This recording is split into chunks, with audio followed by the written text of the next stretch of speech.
Hi everyone and welcome back to my channel. If you're new here, I'm Janu and I'm an American that lives in the south of France. Today I am here with Alexandra. Hi everyone. So I'm a real estate agent here in Nice area, Nice and Monaco surroundings.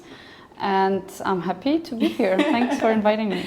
a lot of you guys have asked about how do you purchase property in France, especially as a foreigner. So today we're going to answer a bunch of questions for you guys. Okay, so let's hop into it.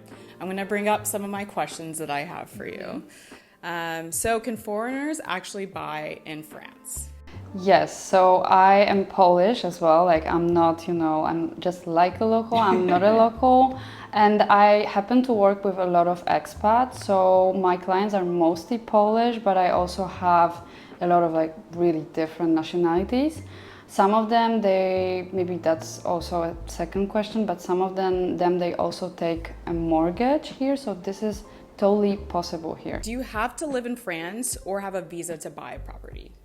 No, so you don't need any visa for European citizens. Then for American, if you want to live, then probably you'll have to apply, to stay, probably like some kind of long stay visa.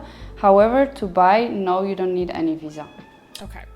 And so how do you get a mortgage in the French bank account and how does all of that sort of work? So I work with a very good broker that I usually put you in touch with. So this person will analyze your situation throughoutly, and they will put some kind of scenarios regarding to your situation. They usually do some hypothesis, and and they will basically guide you through the whole process. So it's really you're taken care of from start to the end, so to the purchase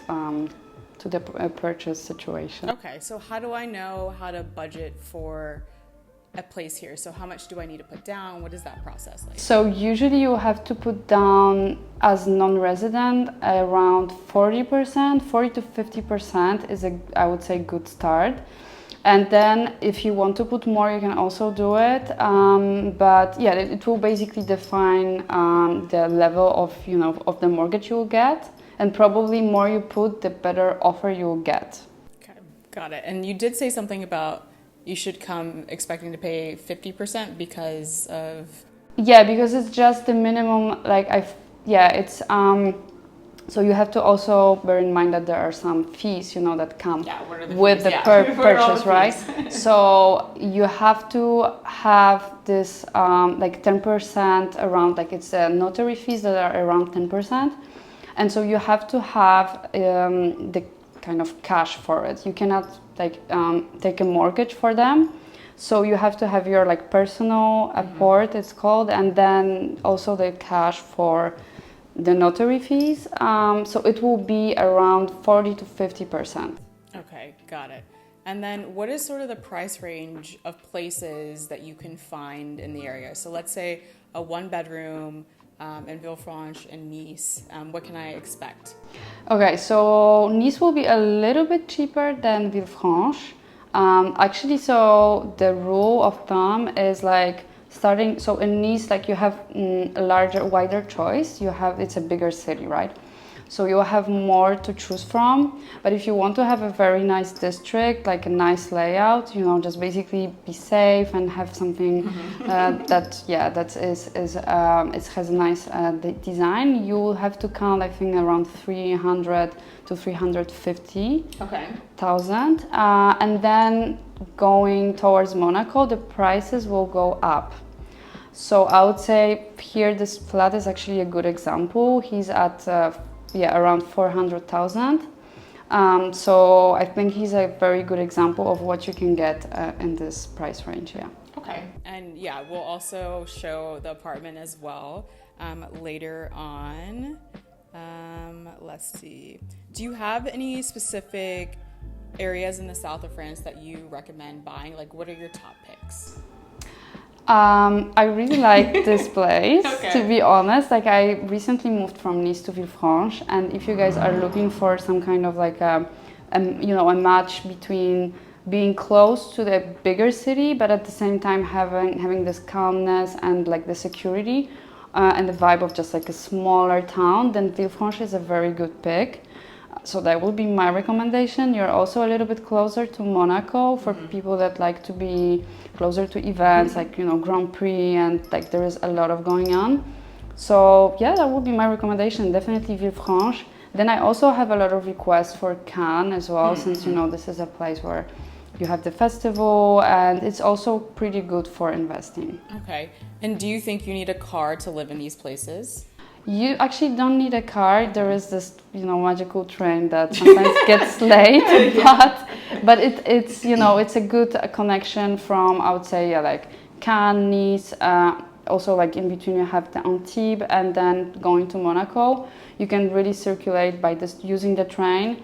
Also, I recommend, you know, recently got a scooter. Scooter can be a good option. I'm too scared to ever get a scooter. It's just not going to happen for me. Maybe not for everyone, but it's a good option if you're here in the south as well. Is it possible to buy an apartment that's already furnished or move-in ready? Yeah, so this apartment is a good example. It's I would say more like an investment option. It's been done by a professional constructor. So you have all the works, all the guarantees done perfectly, and it's sold furnished, and it's actually very popular in Nice as well. You have more wider choice, like more districts, and you know, you can really pick a nice flat with a nice view and or nice district, and like, yeah, everything is already done. Okay.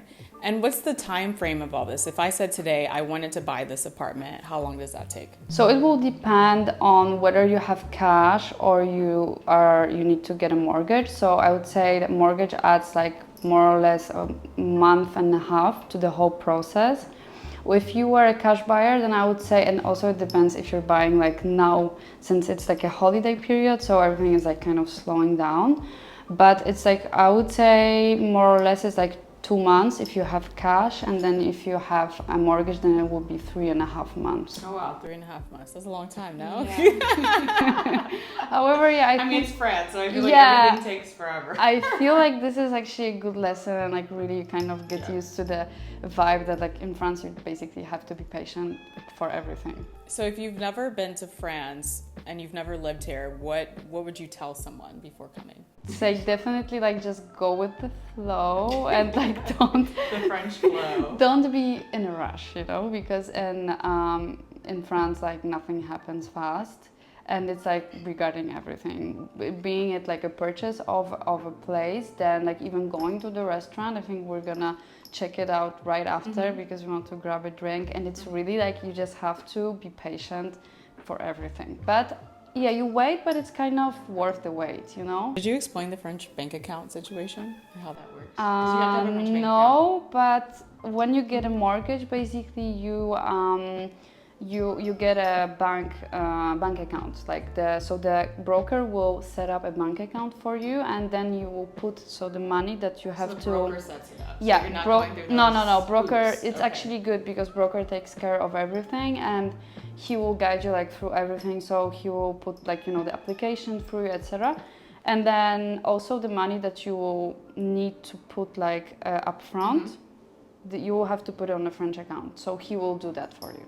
Okay, yeah, because if you wanted to get your own French bank account just in general, I feel like there's all these hoops that you have to jump through because they're like, where's the money come from? And then you need an address to get an account, and then you need an account to address, and it's this never-ending circle of you never can get anything. Yeah.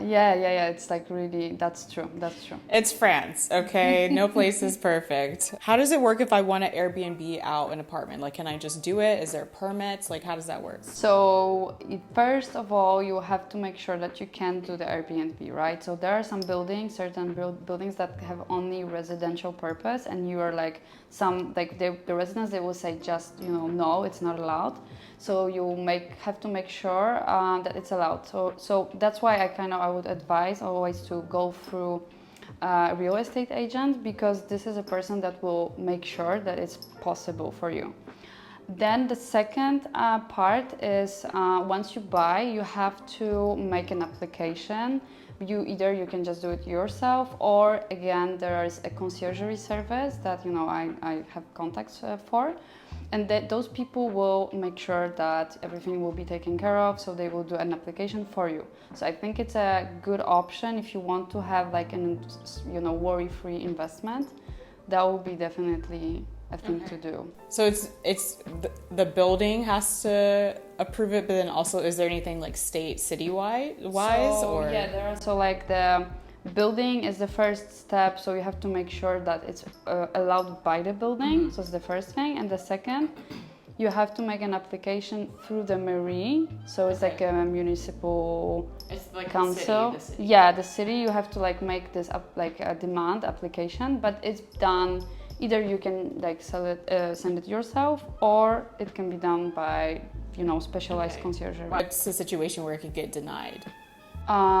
That's a good question. It can happen. However, it's kind of like something that you can never be sure of. Like I had a situation in the past, like the lady that worked for the conciergerie services, she got someone that like got denied, but he like redone the application and it got accepted the second time. So once you get denied, it doesn't mean that like it's like doomed and like you will never be able to do Airbnb. You just have to kind of try your luck. It's so random actually in France, like you can never be sure of anything like 100%. Absolutely nothing. Oh my goodness. So how do taxes work? Like when I buy this, there's taxes. Like, do I pay a yearly tax for owning this? How does that work? So you will pay, I think it's like yearly, but to be honest, like I'm usually not the person that like takes care of it. It would be usually like the conciergerie, for example, the person that do the application for you. If you want to do the Airbnb investment, those people will also take care of the taxes. So they will also help you, fill the form, and they will like basically help you with everything tax-wise. I think it's once a year, and it will be around 20%, and it also 20%? It's 20%, yeah. What? Yeah. That's a lot of money. And how is it in US? Is it like less? I don't think it's 20%. Okay. I would need to look. Maybe it's like 10. I don't know. Yeah, it's 20%, and only if it's your first investment, because if you have more than one flat, What if it's not an investment? What if it's just where you live? If you declare it as like, so if it's just where you, so that's different. Because I was focused on Airbnb. Okay. So it would be, if it's just your like principal residence, that's called. It would be just like, it's called taxe foncière, which is a property tax, and it's paid yearly in September. And for this flat, for example, I think it's like somewhere around 1,800. Oh, okay. So that's why the 20% was throwing me off. I was like, what? That's way too much. No. So it's for rental. So it's like it will also depend on location. So depends like here will be probably a little bit more than it will be in Nice, and also on the square meters and like many things.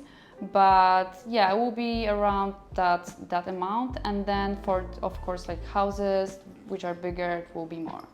But it's like something that you can, I think, bear. It's not like that big of a cost, I think. Okay. And so if I want to buy, what documents do I need to bring with me? Like what's the what's the packet? Like super long. The list is like very long. But basically you will have to you have to have like proofs of all the financial like everything that proves your financial situation wherever you live. So for example, if you have already some mortgages, loans, in US, then you have to like bring the proofs, right? Like you have to prove also if you own, a flat already, you have to like prove it. If you like everything, also the income wise, you have to bring all the proofs you can. And usually it's also easier if you're not entrepreneur, so like not having your own company, but like if you're under a contract and you just like have a salary, then for French system it's usually better because it's considered it's more stable, because if you have a company, then sometimes maybe your income is not always the same, even if it's often the case that it's more. For the French system would be like they would actually prefer the salary. But it's not impossible. Like I got a lot of mortgages for entrepreneurs, and it's possible as well. Okay. And what would you say So like, is there something else I can add extra to like make it more appealing to the buyer if I'm an entrepreneur and my income is, you know?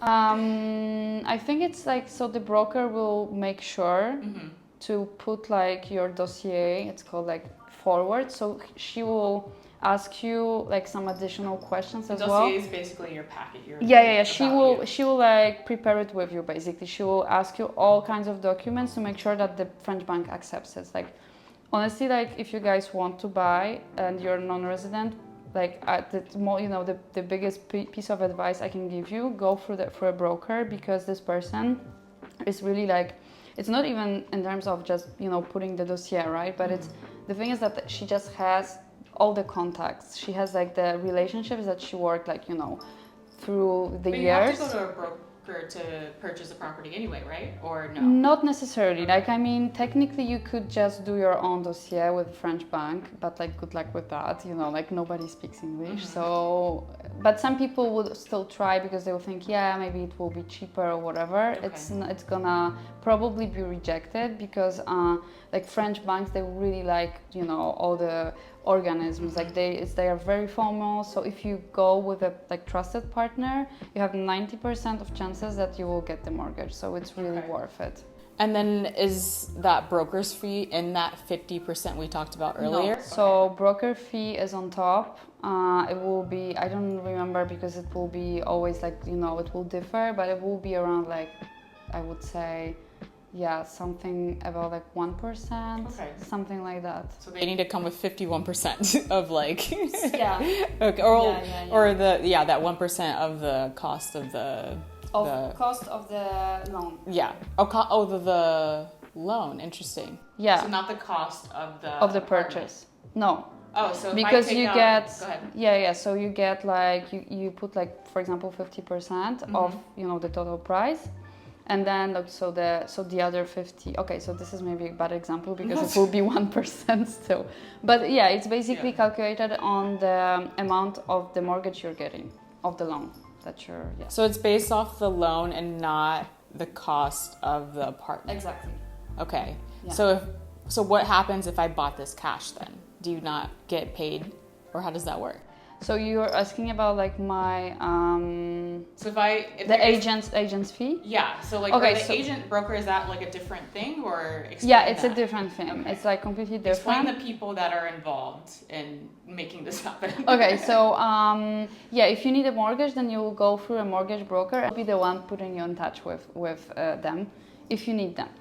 But when you want to buy a property here, like usually you probably have to see multiple properties, multiple listings, multiple places, and I'll be the person to organize that. Okay. So I charge in between 1.5% to 2.5%. Okay. It's on top because like it's called like property hunting. So I really like do a selection, just tailored made, to your needs, according to like you just give me the criteria and I'll make it happen for you. So it will require probably multiple days of visits. It's usually like that. But however, it happened to me, like my fastest deal was like 24 hours. Basically the guys, they just like took a flight, they came, we did 3 visits, and like next day they already made an offer, so it can be quick. It really depends on you. My advice would be like, don't come on weekends because we're not gonna get the viewings on weekends. It's just not possible unless I have the keys, but it's not always the case. For this apartment, I'm lucky enough to live close by, so I can come anytime. But yeah, usually, so the real estate agent is a person that will organize everything, orchestrate that, like depending on your needs. I will like put you in touch with the right person. Got it. Okay. I think that makes sense. And then your fee, that's like something you have to pay that cash. Like that can't go within the mortgage. Yeah, it's also cash. Yeah. So basically you'll kind of have to have more, and the reason is just like. So come with what, 60% then, or what do you think? Yeah, is like I think like this. Like if I wanted to buy a place. 50% is okay because like 40% is like where it starts from, and then 50% is like you're like good, Okay. So if I wanted to buy more of like a fixer-upper, what does that look like? What's the process? Like how long? More of what? Oh, well, in English or like in America we say fixer upper. So like like maybe it's not done and you want to remodel it. Oh, okay. Like how much would that ideally cost? What's the time frame? So obviously we're not talking about like something where like, you know, there's no plumbing, but something that needs to be renovated. How long would that take? Because this was renovated, no? Yeah. So how long did that take? But it was renovated by a professional, so Okay. it means that like I like honestly depends, you know, if he has his, probably I assume that he has his team already. And then if you buy something that is like completely, you know, to have to be redone, it depends if you already have a project in mind or maybe you'll need an architect. Then we also have... Do you help with that too? Yeah, like I have all the contacts you guys might need. So we can also offer you the, you know, the project, the 3D modelization, everything. I actually have few contacts also for the works, so it will depend also on their you know, their dates, so we'll just have to put a schedule in place. So we'll probably, you know, take a little bit more time, but yeah, realistically I think that, so like, yeah, if you don't need, probably, yeah, I would say something around 5 to 6 months. Yeah, it's a long time. Yeah, it's like, it's true. So that's why, you know, if you don't want to wait that much, maybe buying and just like something that is already done and furnished is a good idea. And then let's say you're an American and you know, you're in America while this is happening. Like, do you guys go on site to help manage it? Like, is there property management if I'm in the U.S. or how does that work? To oversee what's going on, because you know, French people are gonna take all day long to get things done if no one's like on them. Yeah, so definitely that's something we can also include, like, you know, the full A to Z, like, you know, just management. So and what would that cost me? What would that cost me? It will depend again, like, you know, we'll have to see how many square meters you guys have, how big project is, but it will be like, you will of course receive like a cost sheet before, like there are no like surprises or hidden costs. Like we'll basically do everything in advance, so you guys will know exactly what you're paying for and how much it's gonna, you know, take, etc. So yeah, we'll keep you posted, like via, you know, emails. We could do Zooms as well. If you feel like that will be more comfortable, then we'll have a trusted partner to come on site and, you know, keep you posted with the you know, the works. Bye. So welcome in this beautiful refurbished apartment in Villefranche-sur-Mer. This apartment has 1 bedroom. Maybe we'll start from it. Join me, guys. So here you have beautiful big bed. Let me just put some lights on. And you have an AC unit also here. And then you can even profit from the terrace. And also you have a drawer that is like, it's been custom made. So all the furnishings are really high quality. Then close to the bedroom you also have bathroom, which has also been nicely done. You can join me. It's small but very functional, and it still has this really beautiful, you know, beige coloring. Have a very nice Italian shower. And then we're gonna go back to the living room, which has also been optimized. Here you have a sofa that is not convertible, but if you want it to be your Airbnb investment, then you can buy a convertible sofa, and like this you get more space, you know, more sleeping space. So in the living you also have the kitchen corner, and everything is, it has all the equipment that is under guarantee. So when you buy the apartments, like you're sure that everything works fine and you get all the guarantees with it. Also all the works that has been done in the apartment, there is like 10 years guarantee for it. And from the kitchen we can get to the terrace. That is also beautiful. It's 21 square meter. It has been nicely redone. It has some lights, it has some shutters as well, and shade. I don't know how it's called. But you can sit on the terrace, you can enjoy your dinner or lunch or whatever, just like have an apéro. And yeah, have an amazing view, and you can even see a little bit of a sea view from here. So it's almost last floor. It's, as you can tell, it's very quiet and it's a beautiful, peaceful area. So I hope that you enjoyed the tour. If you have any more questions or you'd like to book a visit of this flat, don't hesitate to contact Jano.